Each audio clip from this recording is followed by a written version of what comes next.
never planned to be a video editor. In fact, I almost quit multiple times. I keep asking myself, am I really good enough? And people keep discouraging me. But no matter how they did it, I will still find my way back. So in today's video, I will be sharing with you how I actually got into video editing. I never got into video editing because people told me to. No, but it was because I really loved video editing. Whenever I was passing by the road and I saw people shooting videos, I'm always interested in what they were doing there. So I'll just move by the side. I'll just keep imagining how they are doing this, how they are doing that. Then also, because then I never had a phone, whenever I see people scrolling through their phones, what I will be imagining is, how did they do this? How did they do that? How did they? And also, all those people that was carrying camera then, I'm always interested in how they shot some of the things they do. So I would say like this was the time I was building all the whole experience. I was just using those experience to learn. So when I got my first phone, trust me, the first thing I did was to download as many as video editing apps I could download then. Once I ask anyone about any video editing app, once they mention it, I will try and download it. I had almost every video editing apps in my phone there. So I was now testing, experimenting, doing all form of videos. Once I see tutorials online, I will watch. Once I see these videos, I will try to recreate something like that. I keep learning, I keep improving, I keep getting better. But there was this issue.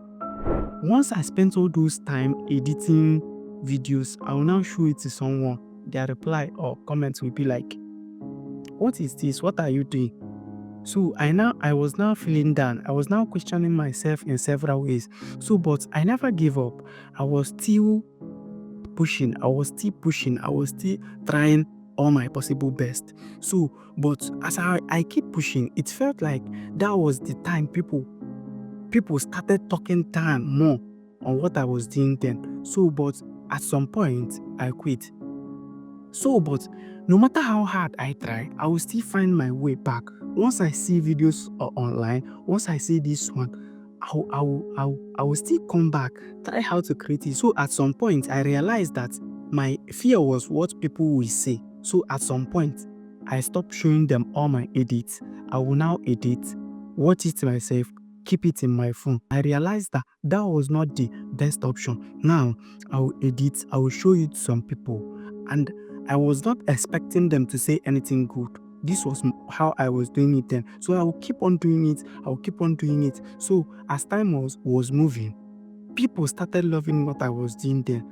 Can you teach me, how did you do that? How did you do this? So from that moment, I started loving what I was doing there. So I started putting more effort. But then another issue happened. I realized that I was doing all that and I was so broke.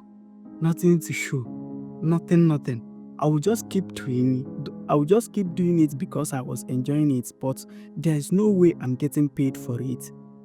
So I started reaching out to some people. So starting from the time I started meeting people, some of them will appreciate my work, while some won't. But that was my starting point. That was where I really started. Now, I started seeing some of the advanced video editing online. So I started seeing them. I realized that my edits are not this good. So I really need to improve. So that was my starting point. That was where I started.